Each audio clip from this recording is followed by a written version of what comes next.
Welcome to the Jay Martin Show. Now, my guest today is the legendary activist and former congressman, former leader of the Libertarian Party and candidate for the Republican Party of the United States of America, Dr. Ron Paul. Now, there was no shortage of topics that I wanted to discuss with Dr. Paul today. Of course, I wanted to get his thoughts on how powerful really is any American president when it comes to changing the course of American history. I got his thoughts on the deep state. What is the deep state and how does it actually impact the lives of people like you and I?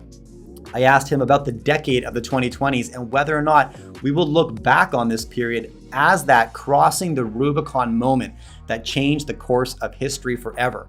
I got his thoughts on the Ukrainian crisis and how he thinks that could end, and most importantly, when thinking about the volatility and chaos that is likely to continue for the remainder of this decade, how regular people like you and I can weather that storm best. Now, I thoroughly enjoyed this conversation. I hope that you do too. I publish a weekly newsletter where I share the inside scoop on these interviews and any action items that I might be taking as a consequence. I publish every Sunday. It's free, and I absolutely love writing it. I'd love to have you join the team.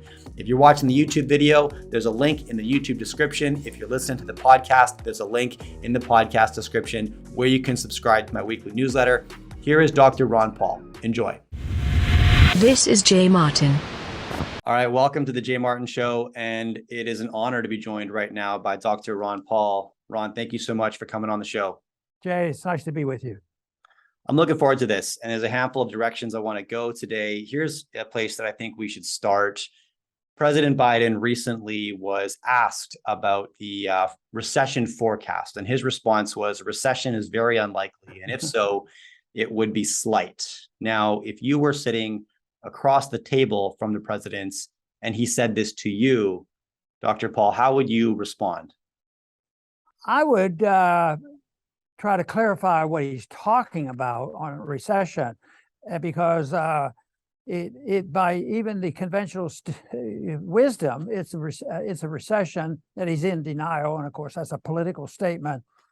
But I'd also point out that there's a lot of people who are in recession, and there's a lot of people who are in recession and they're being ignored. And sometimes it isn't a monolith and everybody's punished the same way in the correction. And sometimes it's the middle class and the poor that suffer the most. And then when the government comes in and starts to try to correct it, they usually injure those individuals. The innocent people are injured more. So maybe he hasn't talked to enough people who are average people trying to make a living and survive the destruction of the dollar and the price increases and the distortions that we're dealing with. So I would start with a bit of information about what's really going on, and that he does not have the privilege of just changing the definition, whether we're in a recession or not, or what inflation is all about, because he says that we don't have any real inflation, but that of course is not true. So then, commenting on the lives of like everyday Americans and Canadians, people like myself, I suppose, when we think about the decade thus far, right, the 2020s thus far, I think for the first, from spring of 2020 and the next 18 months, a lot of people were waiting for life to return to quote unquote normal. And as we've migrated further into this decade, we seem to have migrated further and further to what normal was over the last, 30, 40 years. Do you expect this trajectory to continue? Have we crossed a Rubicon? Will the 2020s be that moment where a lot of the basic functions in our life have changed forever? Yes, and I think it's in the cards for us. It's not like, okay, do you think they'll continue the same policy if the administration changes here in the fall and there's a new president in 2 years and this sort of thing? What we have to realize is that if you have bad policy, let's say like the monetary policy of quantitative easing, you can look forward and say you're going to have to pay for that. And when we look at it now, we are paying the price. The prices, there's price inflation, consumer price inflation, and maldistribution of wealth and all these things going on. So they can't change that. That's already in place. And if you want to help, if you're president or if you have any ability to control anything, you want to help by diminishing the pain and the suffering. So you have to change the policy. but that usually hurts more than the consumers and the voters like, so they don't like this. So, but I don't think you can solve the problem if somebody said, well, all we need to do is change the head of, the leadership in the House and the Senate and a new president, which could be a tremendous help, because I do agree that things got a lot worse in the last couple of years because of bad policy trying to correct something and not even recognize where the real problem is. And the real problem has been from the source of making the government much bigger than it should be, both domestically and internationally. And we have a system where they don't think deficits matter, and they have a monetary system that says, well, if you need anything, you just print it and everything will be all right. So that to me is understanding how we got here, what it's called, and why it's very bipartisan, that you're not going to be able to give it the medicine it needs. And sometimes if a person is very, very sick and having a difficulty with a difficult cancer, they have to understand, it's not going to be an easy deal. You have to go through this surgery. Nobody's for that. So that's why my prediction is that the mess is going to continue, and there may be some blips up and down for short periods of time, but I don't see any structural change in the understanding of economic policy, except outside the universities. And if we go to the more libertarian free market groups, there is a place where you can get the information on what the answers are, but that just means you recognize it, but you also have to recognize it's a struggle to get to the point to reverse policy. Now, you hit on something there I want to pull on. How effective and how impactful would a change of leadership be in terms of changing the macro trajectory? Like, we're on this path, right? As a nation, can one individual, one leader really alter that path much, or just the little nuances? I mean, I assume, like, when I think about when Bush took presidency, he didn't think that 9/11 would define his presidency, but it did, right? When Obama took the presidency, he seemed to think he could repair relationships with the Islamic world, right? When Trump took presidency, he thought he could rebuild American manufacturing. When they actually get in the seat, how effective can they truly be? And within the limits of their power, if the economy and the country are already on the path, and it's like a freight train, you can't really slow it down in 4 or 8 years. Well, I think if you get somebody in that can't possibly do everything that we have to do, you can't wave a wand and have a commodity standard of money. That's not going to happen. But you could have somebody come in and have policy changes that will improve a lot, because we could say the current president came in and his policies were worse, made things worse because they weren't good policies, and he was just compounding the errors that we were working with.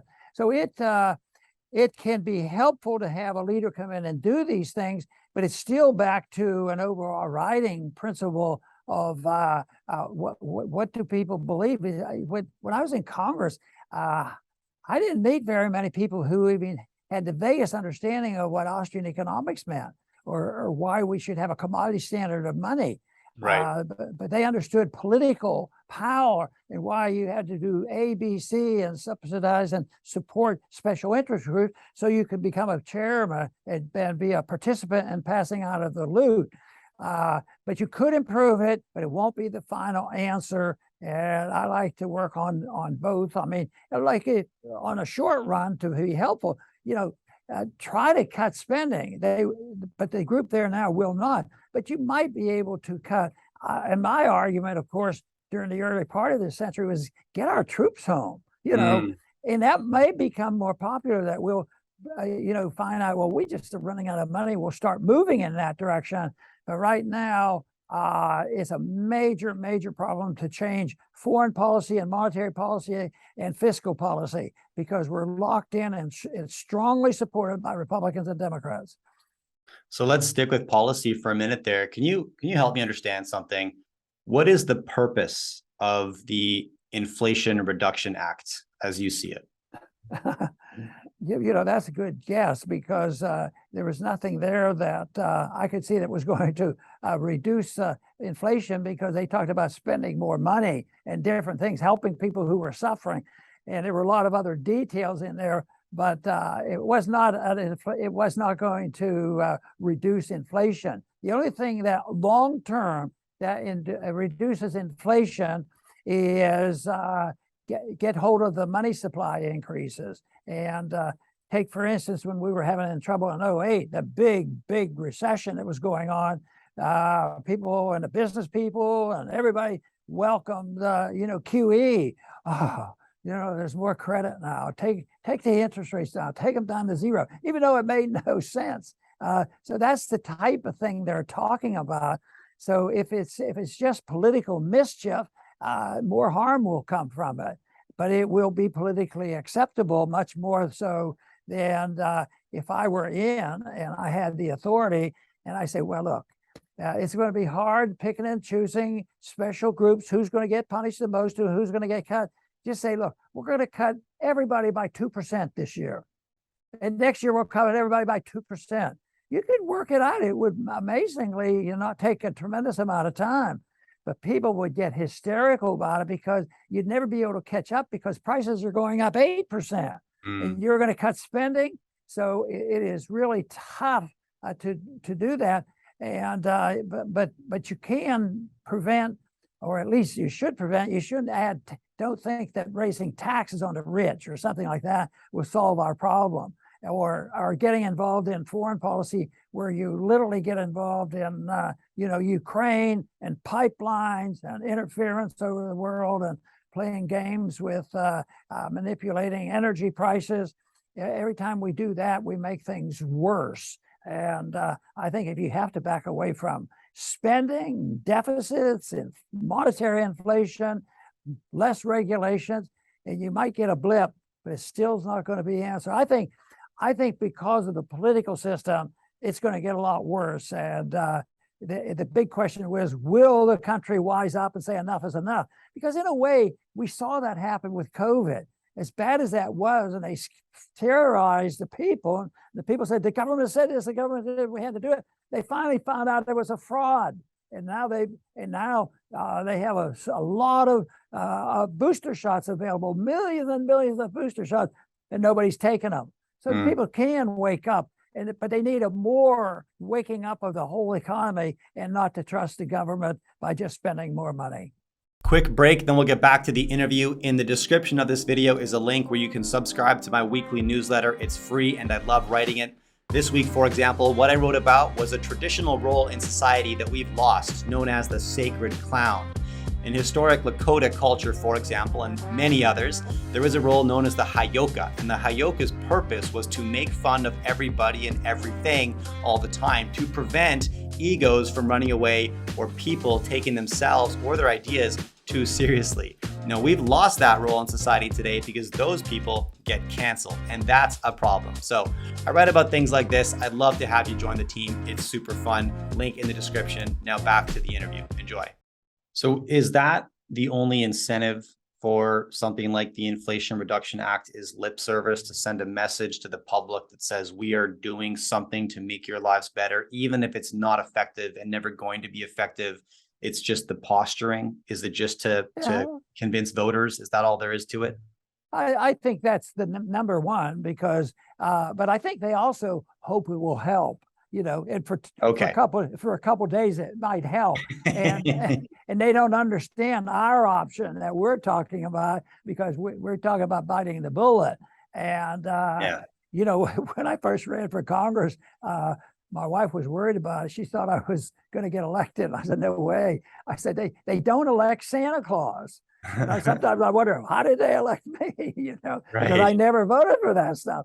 So eventually, I think truth wins out, and people will realize that. I think right now the American people are less enthusiastic about continuing to spend these billions and billions of dollars in Ukraine. And I would say that 80% of the Americans couldn't find it on the map, and when they realize that they could just realize that money being spent, in Ukraine right now, the Ukrainians are asking for a 10-year plan. I was kidding with Daniel. I said, I don't think it's going to last for 10 years, but it used to be the communists only wanted a 5-year plan, but they want a 10-year plan of us feeding more money and weapons into Ukraine to take care of their problems that they've given to themselves. I want to go down that path with you. First, one last question on domestic policy. Where's Powell sitting right now? Is his back against the wall, and is he very just strictly focused at this point on his memory when he's out of office? Like, is he going to look back on the decisions he's making today as he is Volcker, or like what's your expectation of what's going through Powell's mind right now, and if and when he's got to pivot? When is that going to occur? Well, everything or most things, all the politicians do, but our president that you're talking about, he's a kingpin on that. But I think what happens is it's self-deception. They want to deceive the people. And, I guess he sort of thinks that he's not doing that badly, and he says there's no recession and inflation isn't so bad.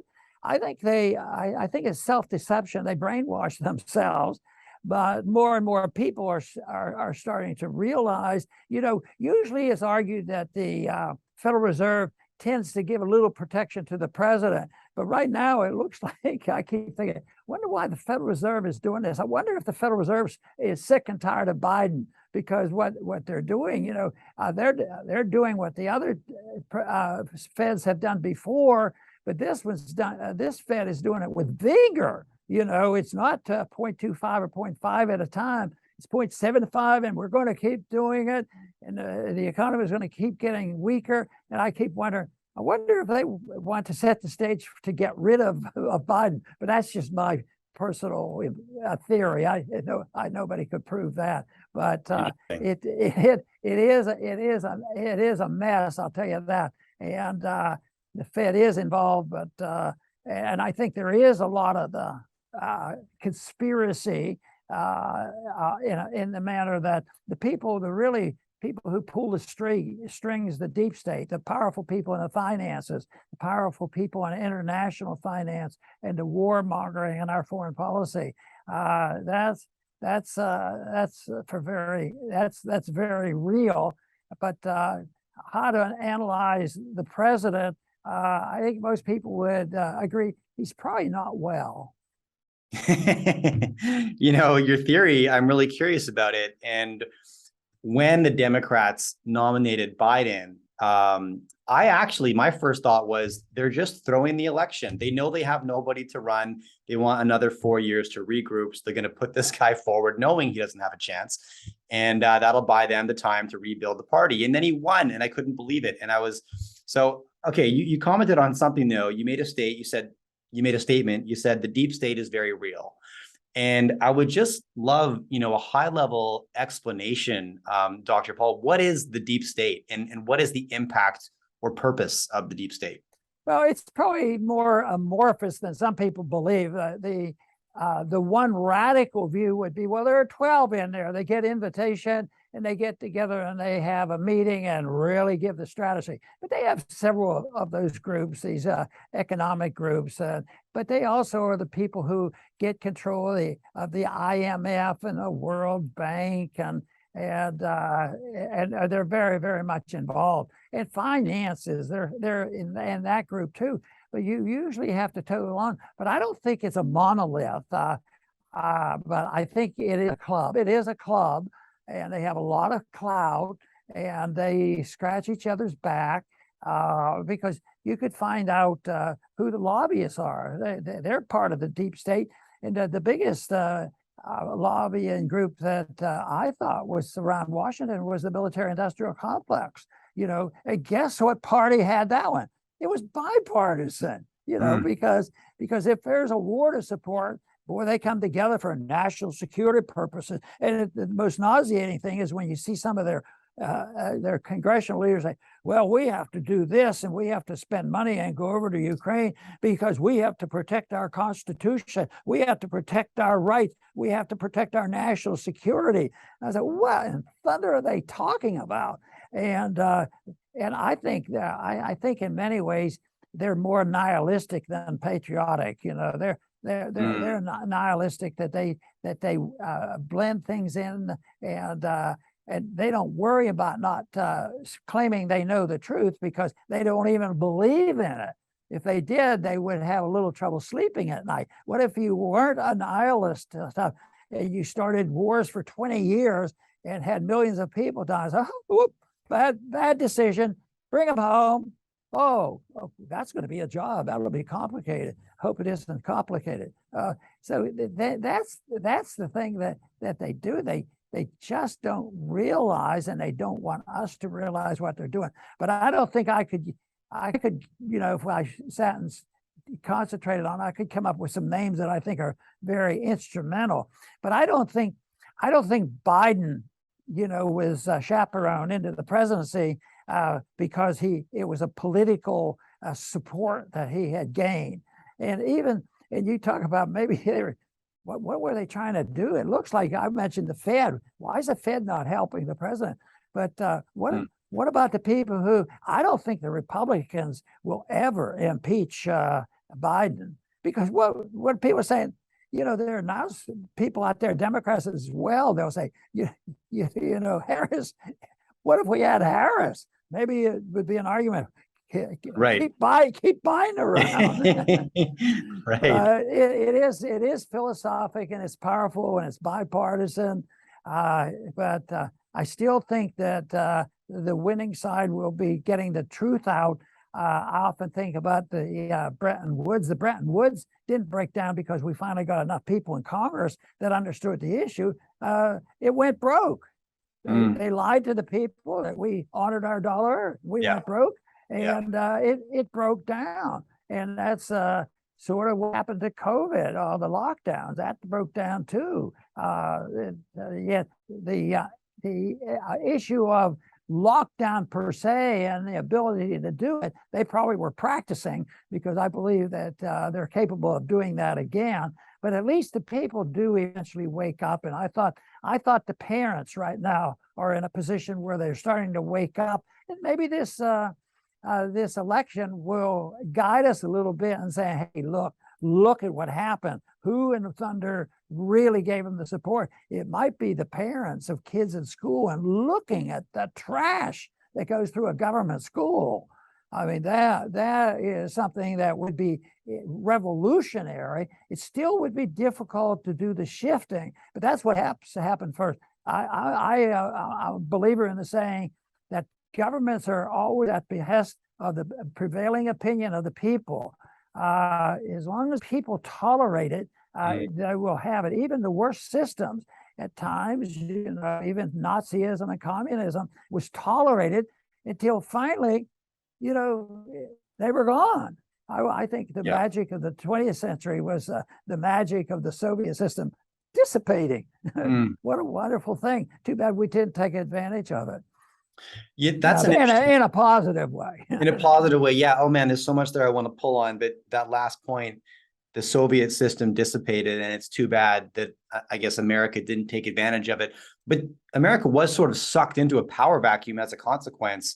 I mean, was that the event that created the accidental American empire? Because there was this void of power, that the balance of power between two major parties suddenly vanished, and one was left standing by no means of their own. What do you think? I think that's more of an excuse. That is true, but because there was chaos in Ukraine, and there was legitimate complaints. It wasn't a justification for us to steal $67 billion from the American taxpayer and send money over there and compound the problems and undo a coup. Participate in a coup to undo an elected government. So that no, we don't need to do that. I don't think it because we can't do it because it looks good for the world, and we're going to bring about peace. We can only act in our national security interest, and they always say that. This is national security interest. That's why we're there, to protect our Constitution, which is all garbage, to try to get the people to say, yeah, sounds good. We have to protect our rights. We have to protect our Constitution by violating the Constitution, fighting all these wars with never declaring war. And they still people believe, well, we're over there fighting for the Constitution. They have to do this because accepting responsibility for the tragedy of the wars since World War II ended is just more than they can handle. Now, what do you have to say to somebody who says, look, these are a necessary means to an end. And the everyday American may not understand it, but the world's a dangerous place. And America needs to be in control of their adversaries. And sometimes that means blurring the lines a little bit, right? What do you have to say to that, Dr. Paul? I would say it always backfires and makes it less safe. I use the example of Vietnam. I was drafted in '63. The war had gone on for 10 years plus because the French were there, and they finally, I've had enough of this. So the Americans jump in, oh, this is a neat little war over here. And we have to stop the domino effect of all those communists. They're going to take over all the Far East, and Vietnam is going to fall. So they say, we have to do this for the betterment of the world, and the people. So we go over and we lose, 68,000 people, and all that tragedy of with good intentions. Good intentions won't work if they're bad policy. So they did that, and it got a lot worse. And my answer is we lost the war. We limped away. We wimped away. We surrendered, and we finally had enough sense to quit killing each other. And guess what? Peace broke out, at least, a type of peace. And we started talking to the Vietnamese.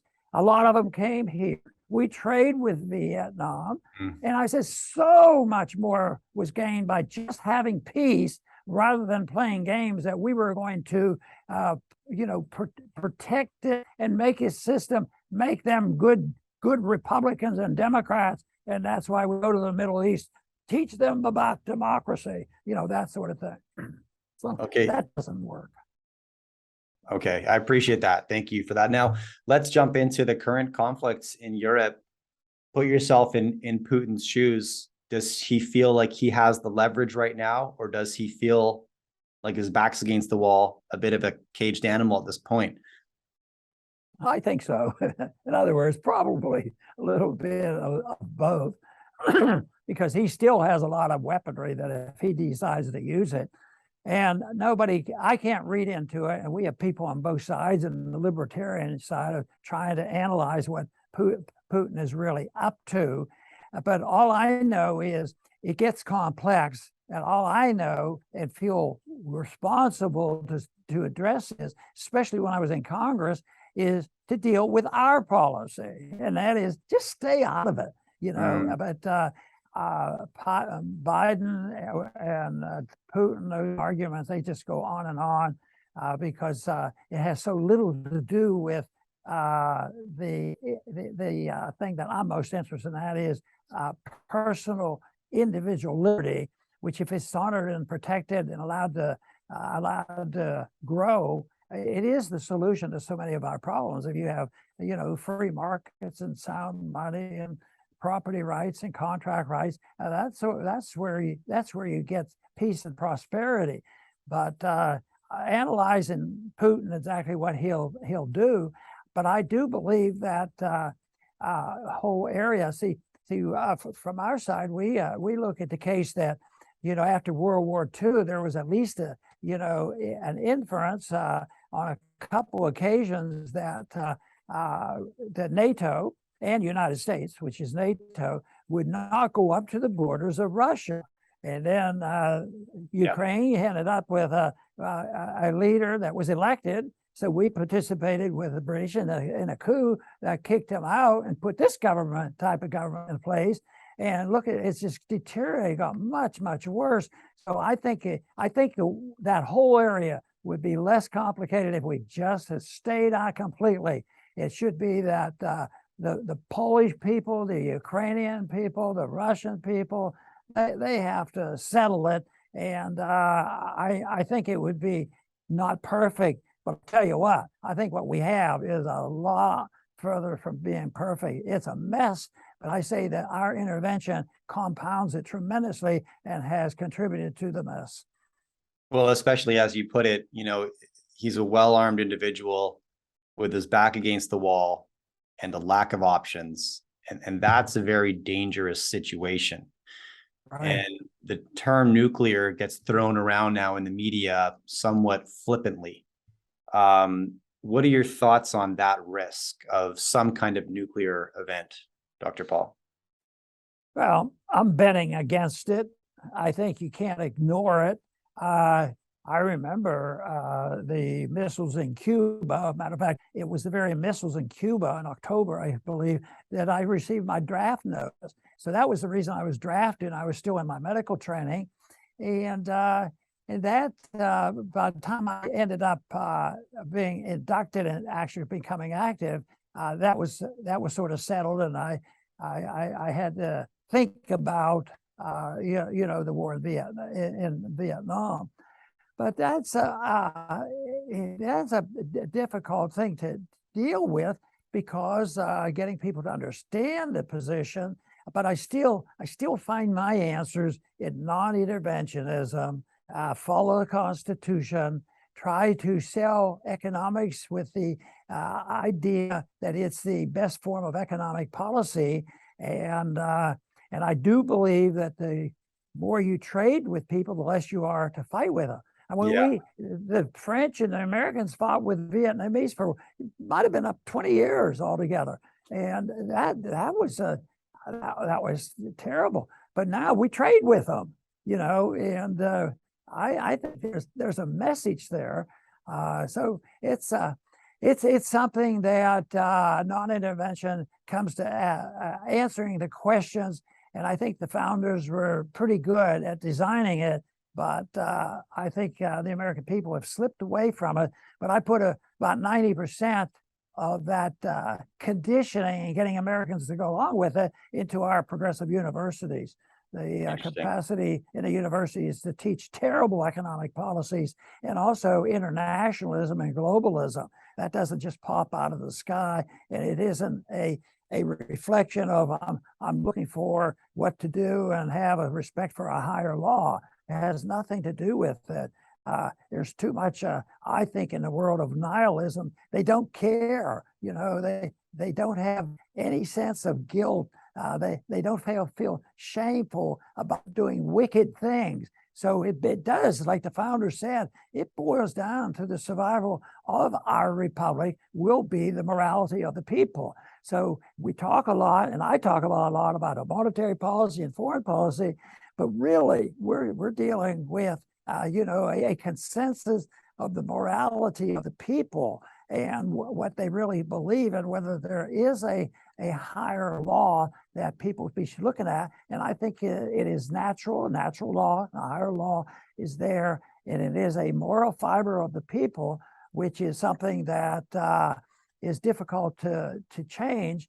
But I think when it exists, the world is much better off. Now, you made a comment there. You said the more you trade with someone, the less likely you are to fight with that party. And I absolutely agree. And for my entire life, there's been a lot of trust. Whether it's been fragile trust, there's been trust between enough trust for countries like the US, China, Russia, Saudi Arabia to trade cheap energy and cheap labor and cheap cash or whatever. But that's provided a standard of living over the last 30, 40 years that's continually increased. And we become accustomed to more convenience and more variety in all the things that we consume. But that trust is now broken. And I don't know, tell me if you think I'm wrong, that it won't be repaired probably in my lifetime, or at least in the next couple of decades. And so what's the impact of that system of, however fragile, trust, allowing global trade to now have been, it's shelved? I believe that era is over. If I'm wrong, you let me know. But how does that change? Well, I don't think, I think I can look at policy and say what the consequence will be, but not to the extent or when. But I think what happened when you were describing things were a little bit better and there was more trade with China and Russia, and things seemed to get a little boost. And I think there was more prosperity, and I think the Russian people did better. But I think what happens is you have people always rejecting a higher law, and they resort to a system that to each is his own, and then they decide they get very, very greedy, and then they get power. They're power mongers, and they dwell on that more than how great of an entrepreneur they can be. So they think, they get conditioned to thinking that I have to have the insights with the government in order to get the right regulations. So they get so greedy, instead of saying I have to work harder and get the government off my back, they say, I have to get a better lobbyist. And that's, excuse me, and that's what's happened. They have the lobbyists up there and they want their special interest. And then it becomes a contest. Then they want protectionism. And then they want to become more aggressive, not just protectionism. They want to punish. Then they go into the sanctions. And unfortunately, there are too many Republicans that support that, but the Democrats do it as well. Interesting. Okay. Now, talk to me about, if you can, how people may position themselves to protect themselves from whatever chaos may occur during this transition period. And so let me put this in perspective. What I do is I like to own hard assets. I like to remove myself from the volatility of the world and retain as much personal sovereignty as I can. I own physical gold. I have a variety of hard assets in my portfolio, and I like to have things that are kind of off grid. Now, I get a lot of questions from my audience about the likelihood that the government were to come back and confiscate gold again. And they say, okay, that's all well and good, Jay, that you own and buy gold, but government's confiscated it in the past and it is likely to happen again. And I don't know how real that threat is. I don't really think about it. Is that a possibility, like a reality, Ron, that you could see occurring where there's some kind of a mass confiscation of precious metals in the future? Yeah, it's possible. It'll probably be different than they did in the 30s. In 1934, they made it illegal to own gold and they confiscated it. But people were poor and they had a deflation and people weren't worrying about it. Today, I think a lot of people understand gold a little bit better. They do. And a lot of people buy gold and silver, and I am a real promoter of that. I like the idea of the silver eagle because silver is something the average person is more likely to buy as a reserve, under bad conditions. But no, that's all good. And all the things for survival are important, how you provide for food and safety and security and whatnot. But it's going to be different. If your job is in a big city and you really can't just pack up and leave, or if you're in a bad state, it's difficult for you. So it might not be easy to do it, but some people, and you have to adapt to what your environment is. Some people live out in the country and they already have a good start on this. But I would say people who sort of like to be self-sufficient, there's one member of Congress that sure sets a good example, and that's Thomas Massey. He's independent. He can produce his own energy and his own food, the whole work. But not everybody can do that. And we can talk about all the types of protections and the different investments, whether you buy stocks and IRA accounts or whatever you do. But I say there's the most important investment that you can do if you want to be protected against the thugs who will come down hard on us like they did with COVID, and yet they had to be pushed back a bit.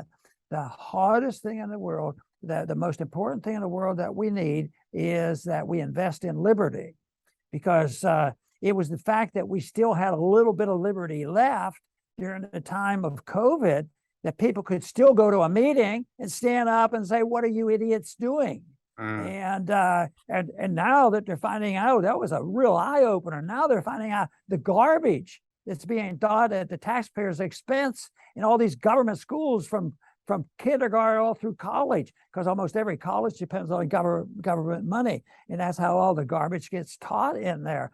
And that is why the most important investment that a person makes long term is to participate in promoting individual liberty. I've been involved in economic education. I've been involved in political activities, and I think that's real important. And I have a homeschooling group that, it's not huge, but we have a significant number of people because it's designed to try to teach the things we're talking about here. An economic policy they'll never get in a government school, a foreign policy that's considered treasonous by those who would like to cancel us. So I think the education, we still have enough freedom for that. And in the information age, there's still a lot of activity. But you said, well, maybe the government will come and take our gold. Yeah, they might. And my goal, my thoughts are, it won't be exactly the same. I think what they'll do is just, if you have gold and you want to spend it, they'll tax you. There'll be a big tax on it. So that's why it's important to know about it. But other people will say, if things get really, really bad, people are going to fight to defend their gold, and they might even fight and defend a gun that they believe that they have a natural and a constitutional right to own to defend themselves. So that is all very important. But I thought if we have a vehicle where we can really say, just the fact, Jay, that we're able to talk here today, I think it's wonderful that we can. It may even get some circulation, and other people will hear it. But that is good. But and this is what we're getting to that point with COVID, that you could even, as a physician, if I got up and say, do you know what? You guys are on the wrong track by saying there isn't a such thing as natural immunity, something known for 1,000 years. You can get punished and lose your job and lose your license. Yeah. So we're borderline there now, but let's just hope we can express ourselves. And I think that's one area that can move back and forth a little bit.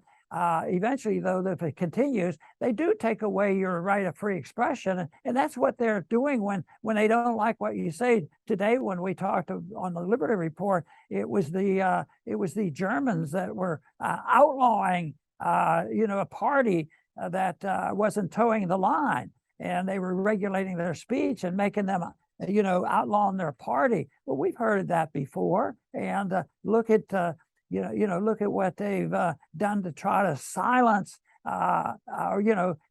Donald Trump.